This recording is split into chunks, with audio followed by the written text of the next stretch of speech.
Hola,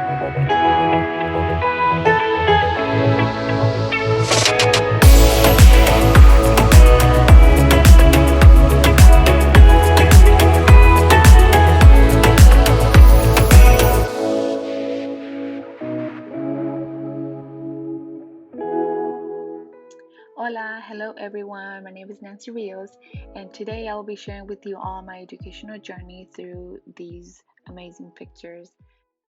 To think back that I've been in school for 15 plus years is unbelievable. I appreciate this project as it has made me reflect, reconnect, and love my own story. I come from a family of seven: mom and dad, three sisters, and one brother. I am the youngest of five. I was born and raised in Madera, California, and our parents have three Fresno State alumni daughters.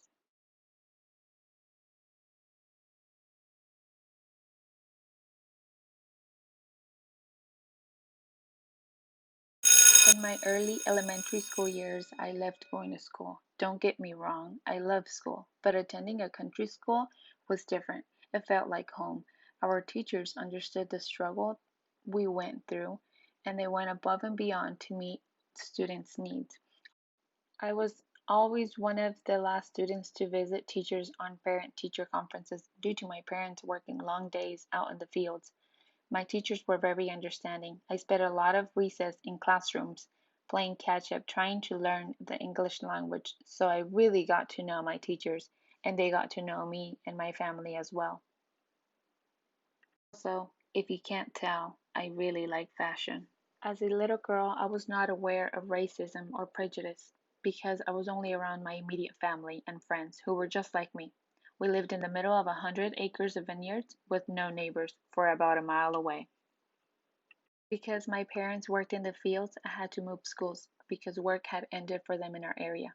I finished off my 7th and 8th grade in Martin Luther King Middle School in the city of Madera and finished there. We lived in government housing and I wasn't used to the city. We moved several times after that. I had a difficult time adjusting and made new friends over and over again. The campus was a lot bigger and I was not comfortable with my teachers, but I connected so quickly with friends that also love sports. Being an athlete was one of my biggest identities growing up. I spent a lot of time in school and with friends practicing. After not being home so often, I figured out that my parents were going through hard times and had difficulty with their marriage. It wasn't after the end of my 8th grade year that I realized they had to separate and to get a divorce. It was a tough time for me, both emotionally and physically.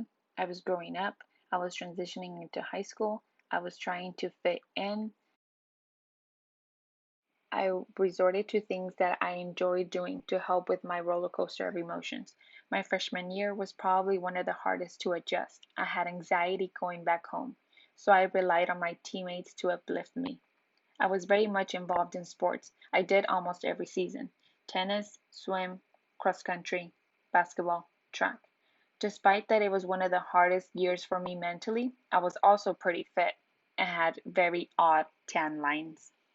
Although my parents were not physically present through my schooling or didn't attend many of my sporting events, I didn't need anything. My parents gave me everything they could as a teenager. In high school, I didn't quite understand that right away. My parents supported my idea of being involved in things that I liked, although at the time I didn't understand. I knew they loved me very much. Going to college was not an option for me. I knew I wanted to follow my sisters and move to college with them. My sisters have been the greatest motivation and guidance through college, and they still continue to do so. A couple years back, one of my sisters received her master's degree and her credential in teaching. This planted a seed in my head about graduate school. I was admitted to Fresno State in 2011. Throughout my 4 years there, I have very much been involved in many organizations and through my courses. I have participated in summer leadership retreats, spring break alternative programs, and volunteered in many projects throughout the community. As a first generation migrant student in elementary school through college, I experienced the difficulties in navigating school. One of many barriers to overcome was the adaptation to the English language. Fortunately, I was part of many support programs as a migrant education student. It provided me supplemental learning opportunities to guide me through my education. One of the hardest times as an undergrad was leaving the Central Valley and finishing my degree in San Diego with Parks and Recreation. As part of my completion of my degree, each student majoring in recreation is required to complete 15 weeks of internship at an approved agency under the supervision of a full-time professional. I completed 650 hours. I worked 40 hours a week, and I was also fulfilling other student duties while I was out there. I was counting the days and weeks to come back home. It was such a beautiful city with so much to offer, but I felt so empty inside. May 2016 couldn't come around any quicker.